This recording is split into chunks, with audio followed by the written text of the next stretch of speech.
இந்த கேள்வி பாருங்க. இதுல தான் இன்னமுமே வந்து நெறைய பேருக்கு வந்து டவுட் இருக்கு. கிளாஸ் குடுத்துமே இன்னமும் டவுட் இருக்கு. நான் தெளிவா சொல்றேன். நல்லா கவனிங்க. இயல், புதிது, ஆணி, வரம் அப்படிங்கிறது ஒரு சொல். சரிங்களா? நமக்கு 2 சொற்கள் குடுத்திருந்தா நிலைமொழியில இறுதி எழுத்தும், அதே மாரி வறுமொழியில முதல் எழுத்தும் வச்சு கண்டுபிடிப்போம். இதுல ஒரு சொல் தான் குடுத்திருக்காங்க. என்ன கேட்டிருக்காங்க அப்படின்னா, முதல்ல இருக்கிறது உயிரா, மெய்யா அப்படின்னு சொல்லி கேட்டிருக்காங்க. அதே மாரி இறுதியில இருக்கிறது உயிரா, மெய்யான்னு கேட்டிருக்காங்க. சரிங்களா? முதல்ல இருக்கிறது நமக்கு என்ன? இ அப்படிங்கிறது உயிரெழுத்து. அதே மாரி இல் அப்படிங்கிறது மெய்யெழுத்து. சரிங்களா? அப்ப உயிர் முதல் மெய்யீறு. ஓகேங்களா? 2. புதிது அப்படிங்கிறதுல இப்பு கூட்டல் உ, பு.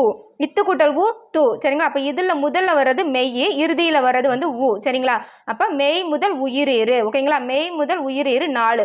அதே மாதிரி தான் ஆணிக்கும். ஆணி அப்படிங்கிறதுல உயிரெழுத்து, இன் கூட்டல் ஈ அப்படிங்கிறதுல ஈங்கிறது உயிரெழுத்து. அப்ப உயிர் முதல் உயிரீறு. வரம் அப்படிங்கிறதுல இவ் கூட்டல் ஆ. இவ்வு தான் வந்து எனது முதல்ல. மெய் வந்து முதல்ல இருக்கு. இதுவும் மெய். மெய் முதல் மெய்யீறு. ஸோ ஆப்ஷன் வந்து ஏ தான்